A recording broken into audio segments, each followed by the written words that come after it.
trap. So look, they talk about Lil Jeff and Q50 done got 3 people smoked in Milwaukee. Let's see what they talking about, man.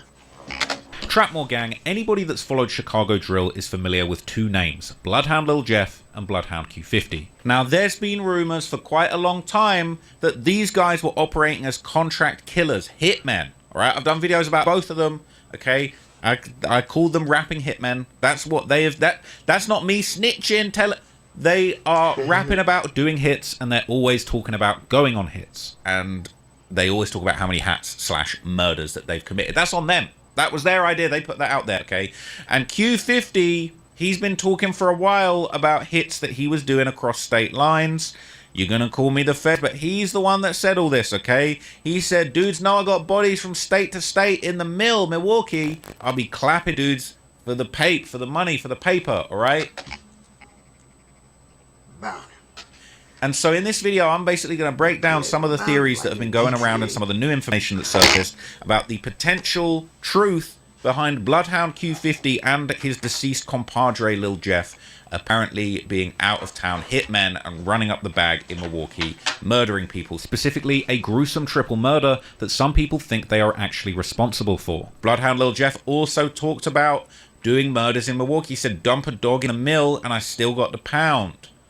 Quick to hop out and chase you down. He's talking about, I commit murders in Milwaukee and I got paid for it. Now, prior to his passing, okay, if you know the story and you know my channel, you'll know that Lil Jeff infamously posted images to Instagram alluding to having murdered a lot of people. Specifically, this is one where he claimed to have 10 hats. He basically posted it, says, I know you heard about that shit they say I did, but I did worse. He's showing 2 hats. He allegedly committed a double murder, all right?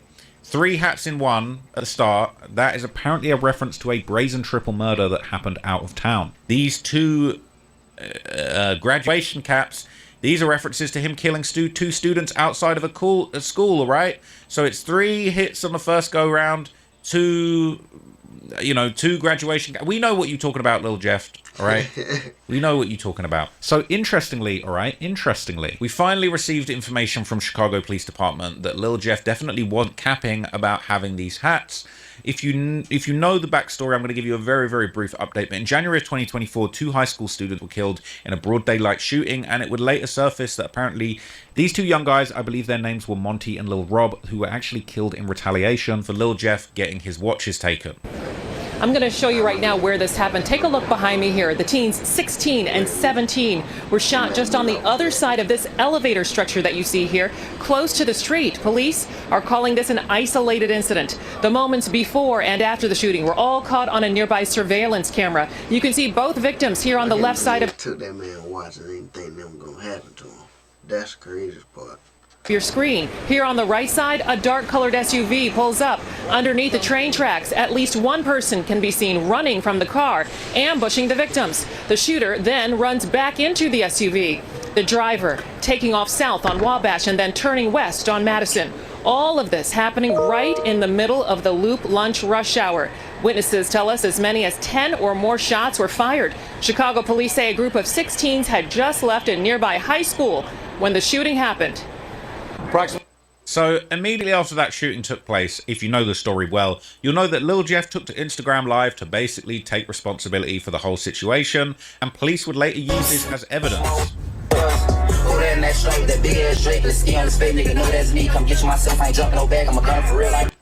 Alright, so I don't want to play the music too much, right? But he's saying, you know that shit never take too long. That's a lyric that he would later rap, a bunch of clock emojis, a bunch of thumbs down. He basically saying he did it, right? And apparently, I'm hearing that he was in the same fit, is what it is. Now, in February of 2025, the police... He was in the same fit. Oh my God, it wasn't did a hit. It wasn't... They hit a stain and then turn around and still be in the same clothes. Eventually arrested 2 Bloodhound members for the shooting, and specifically they identified a deceased co-defendant that died the same month as Lil Jeff, so we can pretty much deduce that it was Lil Jeff that they're talking about. It says on the early afternoon of January the 26th, 2024, Coleman and 2 others jumped out of a stolen Infiniti SUV and shot Boston and Williams on Wabash Avenue. Shortly after they were dismissed from nearby Innovations High School, the high school students and Coleman's accomplices, including another Innovation student, had a history of disputes prior to the fatal shooting, prosecutors said in a charging document. Coleman was arrested in Jefferson Park Wednesday Over a year after that initial crime took place, Judge William Fay denied Coleman bail at a pre-trial detention hearing Saturday, citing the callous nature of social media posts uploaded minutes after the shooting and proclaiming Coleman to be an active danger to society, who racked up multiple charges. One of Coleman's accomplices died in June, and the third shooter, who went to Innovations, has not been charged. That's very, very interesting. It says Coleman, along with 2 other accomplices, hopped out of a dark blue Infiniti SUV. Was it a Q50? Was it an XQ50 SUV? Perhaps. That was stolen 4 days prior from a University of Chicago parking lot and begun shooting for at least 15 seconds in the direction of Boston and Williams. Assistant State Attorney Mike Picara said they blocked the passage of cars underneath the Washington Wabash CTA station directly adjacent to Innovations. Both victims were shot in the chest, with Williams sustaining 6 wounds. Boston was shot 3 times. 22 shell casings were found at the scene, and both were declared dead. Coleman and his accomplices fled down Wabash Avenue. They basically pulled onto Disable Lakeshore Drive and I-55 before arriving in South Suburban Dalton and Calumet City. Soon after, the alleged shooters swapped the license plates with another Infiniti FUV to throw the investigators off, but the plan didn't work. They were investigated for a year after the shooting with license plate readers, security cameras, eyewitness accounts, and social media videos, pod cameras, all stitched together. A picture of the stolen Infinitis whereabouts shortly after shots were fired. An anonymous tip pointed authorities towards an Instagram owned by the uncharged accomplice, Jeff, and Coleman's account was discovered shortly thereafter. Oh, actually, no, that might not be Jeff. That might be the young'un that was at the school. Videos of Coleman and the other alleged shooters pulling down balaclavas and revealing their faces were posted to social media accounts minutes after the shooting, and Coleman said the 2 other men in the videos were dancing to music that included lyrics about shooting at their ops. Suspects were identified because of clothing in the videos, matching witness testimony, and security cameras that captured the shooting, including a red jacket Coleman was wearing with the letters AMI printed on the front. Why are you doing drills in such specific clothes? You're coming out like K-Flock. The owner of the Infiniti SUV identified the interior of his vehicle from videos uploaded to social media. Investigators approached former teachers of Coleman, and they identified him as the person in the video. Cooked. Overly cooked. But could it be that Lil Jeff and Q50 were just as sloppy with their Milwaukee hits? Now, if we go all the way back, alright, basically Milwaukee rapper and alleged trapper K-Rax would basically explain that the Bloodhounds, the gang from Chicago, actually have deep ties to the city of Milwaukee that goes back nearly a decade to 2015. Like connected like to Chicago, like Milwaukee. Shit, me and my brother sleep. We locked in with on Kirby, Dern, like brothers. Like we been locked in since we started up in the street. And we, shit, you know how when you do shit with people, it just lock y'all in more and more and more and more. I met them niggas in like 2015. We was all broke as hell trying to come up with a way to get some money. About like Q50 and all them. Mm-hmm. Was they Bloodhound already when you met them? Yeah, hell yeah. There's a lot of like stories on the internet about them coming up to Milwaukee and stuff. Like talk about that a little bit. Like fake girls. That's like somebody who got enough time to make up. But they even said it in a couple of their songs. I'm not talking about no hot shit. I'm saying they even said in their songs though about coming up to Milwaukee. Like they was coming here to get money. There's a lot of money that could be made here. There's a lot of money. There's a lot of money in our city. Folks, just they gotta go and get that. Came here, they figured it out. Yeah. Shit, that been their way to get their money. It's way before rap. They've been coming here down there like almost 12 years. I didn't. So I really hate, hello little friend. I really hate how rappers and drill rappers and gangsters be doing this. It's like, oh, that shit all fake, that's all cap. Nah, but they really were coming to Milwaukee to get their bread. They figured out a way to get bread in Milwaukee. They was getting busy in Milwaukee, but it's all fake, it's all cap. Isn't it all cap, Leah? Is it all cap? It's all cap. So basically, all right, as we now have confirmed that it's all cap, it's all fake, but also they were definitely coming to Milwaukee for damn near 12 years. To give you an idea of the type of business that K-Rex was getting money out of, okay, he was recently arrested for a major drug distribution operation. Sales in pursuit of reckless homicide suspect. An alleged fentanyl dealer, potentially linked to a man's suspicious death, is at the center of a West Dallas police chase. 29-year-old Daquan Walton is facing several serious charges, including first-degree recklessly endangering safety, maintained drug trafficking place, and fleeing from an officer. We're gonna go in for a pit if we can. West Dallas police say on November 13th, they responded to the suspicious death of a man born in 1985 at a home near South 74th and West Walker Streets. Inside the home, officers found a digital digital scale with tan residue and other drug paraphernalia. The man's longtime girlfriend was taken into custody for her suspected involvement in giving the man fentanyl. She told officers that Walton had supplied the two with fentanyl daily for 6 years. Officers arranged for the woman to buy drugs from Walton later that day in Milwaukee near 39th and National. When he arrived, they attempted to pull him over, but he wouldn't stop. Officers say Walton hit 80 miles per hour, weaving in and out of traffic before getting on the interstate. During the chase, officers say he tossed drugs and a weapon out of the window. He was dumping it in between essentially Lloyd and the stop sign for the Lisbon exit. Look for other baggage. Did anybody pick up the gun? After a 7-minute pursuit, he was eventually pulled over. Suspect in custody, 2 You went on Walnut. a high-speed chase for 7 minutes.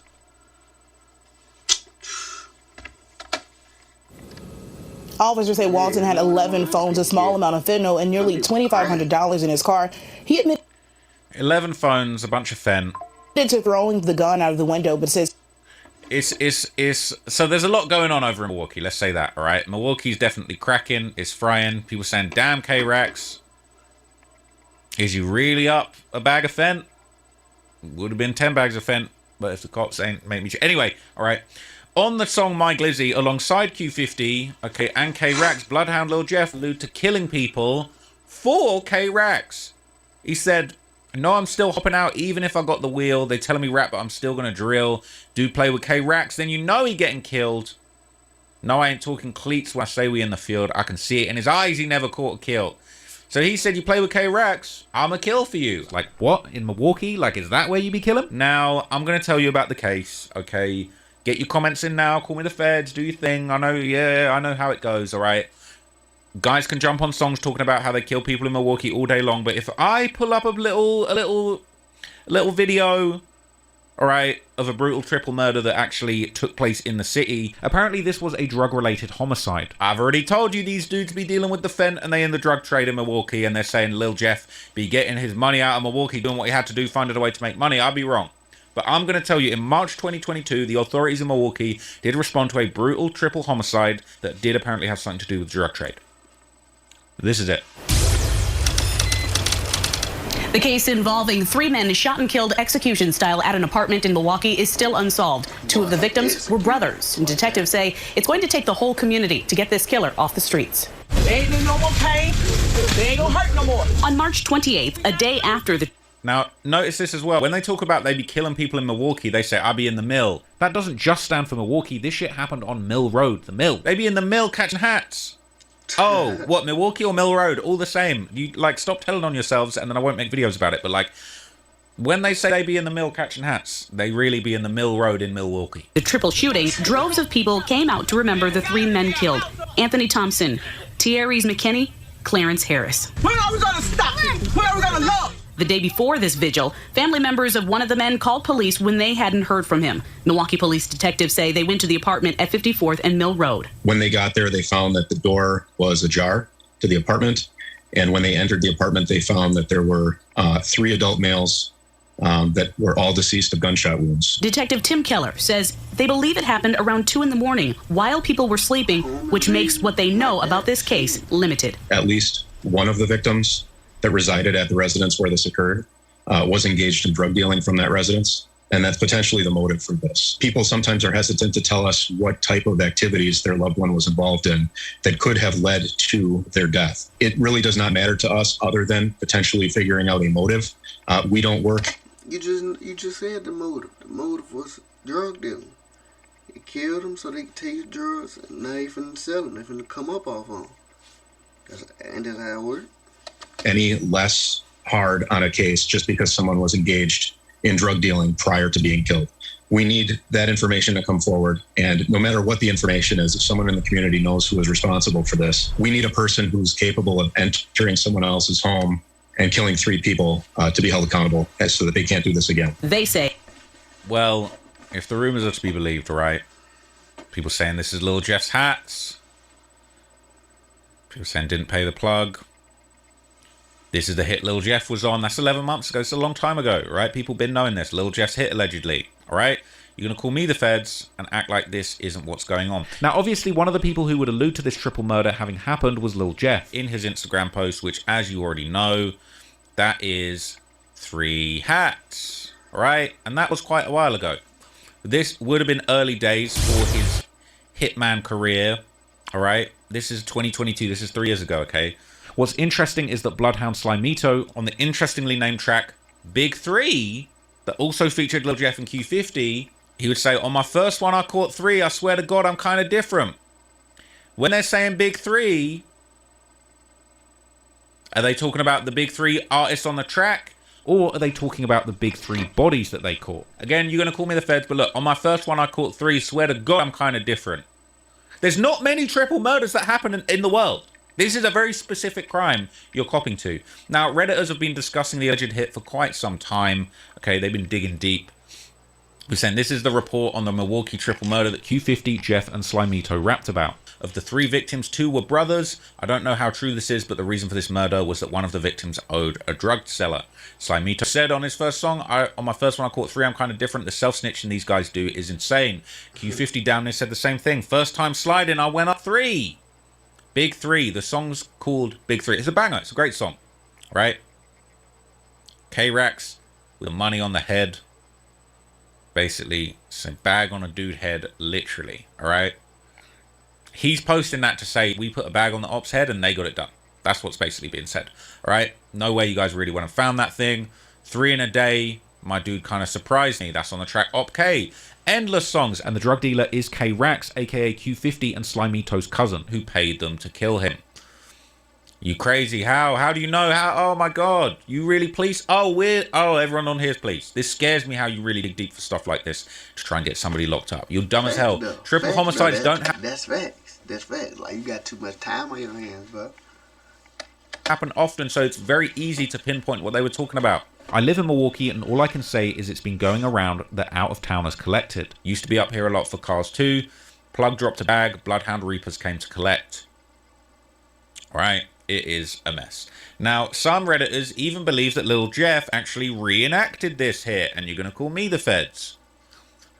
Bloodhound Lil Jeff recreating the murder of the 3 victims in Milwaukee who got killed in an apartment by 3 shooters after they kicked the door in. They're saying this is what happened. That's apparently reenacting what happened. They kicked in the door and just shot everyone dead. Okay? Yes, he was a first round self-snitcher. News article, it makes sense to me. And then all the lyrics. And in the video, it claims Jeff and 2 others, Q50, Queese, and the same dudes on Triple Threat song, claiming they were up 3, kicking in an apartment door. Just like how the 3 in Milwaukee got killed and killed someone. I think it was a paid hit. But why were people after a 50-year-old? Was he just innocent? He was just innocent that happened to be there. They were trying to get juice, and the other 2 guys just happened to be there, wrong place, wrong time, and got killed. Okay. Now, what's interesting, there would be even more crazy stuff in the aftermath. So the more murders that kind of happened after this that people are kind of looking at with a bit of a side eye is this one in December the 3rd, 2023. By the end of that same year, there'll be another tragedy striking the city of Milwaukee when 16-year-old GBG Chevy actually was killed in what they say was a targeted shooting, and apparently he was heavily involved in the streets himself. And another family is grieving the loss of a 16-year-old gunned down as he left a basketball game Saturday night. Someone shot Chavez Collins after a game at South Division High School near 13th and Mitchell. And while police have not announced any suspects in this investigation, Collins' grandmother told us the past few months have been particularly hard. The last 8 to 10 months has been very different for us. The streets consume my grandson. And here it's really, really sad, right? And apparently, less than a year later, there was apparently a get back for this incident when Clifton Penn Jr., aka BBM Mook, would allegedly be killed in retaliation for that hit. So this is basically going on. It says, Milwaukee fatal shooting, 58th and Fairmount. A shooting left a man dead on that street on September the 4th, around 5 p.m. Police say the victim, an 18-year-old man, was pronounced dead at the scene, and investigators are looking into what led to the gunfire, but no arrests have been made. But interestingly, 607 Unk and Milwaukee Hood News would actually discuss the Bloodhound Gang and their alleged connection to these shootings.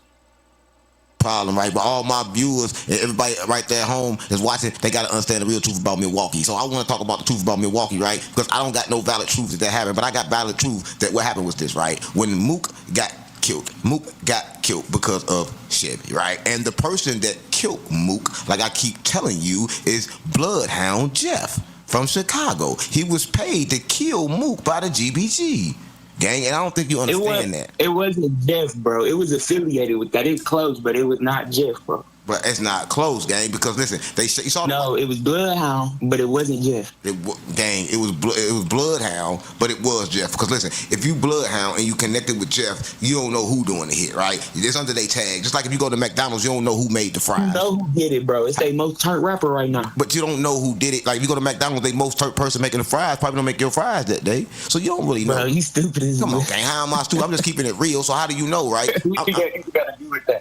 He's saying they know who did it. It's their most turned rapper right now. He's saying it's Q50. That's what he's saying. They're calling it Killwalkie, right? Look, I'm not saying Q50 did it, but he's saying it's their most turned rapper. Tell me a more turned rapper from the Bloodhounds, right? Lil Jeff's not alive. So, you know what I mean? And this is November of 2024. So, all right, the Redditors would discuss Bloodhounds' ties to Milwaukee's in much more detail. And basically, it starts sounding like the Bloodhounds are actually an arm of the Milwaukee streets, right? It says, bet y'all don't know that Lil Jeff got bodies in Milwaukee. They know now. He's real respected in Milwaukee, mostly because he was paid to kill, earning his respect out there, all right? They love him out there. This is K-Rax. Long live Lil Jeff, showing love after he passed away, right? Legendary dude. To them. They're saying dude was always destined to be murdered. You can't kill forever without being put in the dirt. Getting paid to drill MFs you don't even know is crazy work. These guys are psychopaths. That's why they tied in so much. Ain't nothing like a hustler meeting a killer. You can sit back and drop them bags. Dude in the middle of a dead Milwaukee giveaway. You gangster. Ain't met a dude like you ever. You was everything these dudes tried to be. Real Savage 101. Crown you needed out. Was that no BS? Just on Milwaukee's north side of the city. Okay, this is going around. It says 2 Milwaukee fathers who were rappers were killed in a double shooting. Kendall, you spoke with loved ones of both men, and this is not only a loss for their family, but also for the thousands of fans on social media. Javon or Jig Wilder and Marcel or Selly Sell Hendricks have music videos with millions of views on YouTube and thousands of followers on social media. But Milwaukee police say a gunman cut short their dreams of making it big. The 2 died in a shooting here just after midnight on Monday. We come to you tonight, God, because we have truly lost another loved one. A memorial of green and gold balloons and inflatable letters spelling the name Jig. That's how family, friends, and many fans knew Javon Wilder, an up-and-coming rapper in Milwaukee's music scene. Mama said you can make it sound if you believe, Jigga, but the back of my mind keep on telling me different. His music video for his song No Hook racking up millions of views on YouTube. His talent, something his grandma Peggy Wright says she's so proud of. Oh, he wanted to be a singer. He wanted to move up out of Milwaukee. He wanted to leave here and further his career in rapping. That's all he wanted to do. Video from early Monday morning shows the scene near 20th and Locust, where police say someone shot and killed the 26-year-old Wilder and 24-year-old Marcel Hendricks, also known as Selly Sell. In his honor, black and silver balloons and candles. His mother, Robin Parker, unable to make it to the vigil Tuesday night, spoke with us virtually about her son. Marcel, he was such a good kid. He was such a good person. And it kills me on the inside. How could you do this? And the only thing I could think about in his last moments was he calling for me. Parker says Hendricks, a father to 2, had another child on the way. That's what I'm proud of. He loved his babies. Both families now tasked with planning funerals days before Christmas. There's a lot of killings going on and they're not being solved. And I hope my grandson is not one of them. It's really sad, man. So look, that's kind of all of the information that I've got on this. I mean, there's still a few other clips going around of like, K-Rax basically just, out here in Milwaukee with Jeff and them. Basically about how, if anyone was messing with them, you was on the menu. They had the real shooters in Milwaukee, all right? They had the most notorious shooters in Chicago, the most famous rappers out there frontlining for them, and that's just the way it goes, okay? So look. Man, well, hey, whatever y'all got to think about this, make sure y'all drop it down low in the comments, bro. It's your boy CJ Clutch, but I'm gone.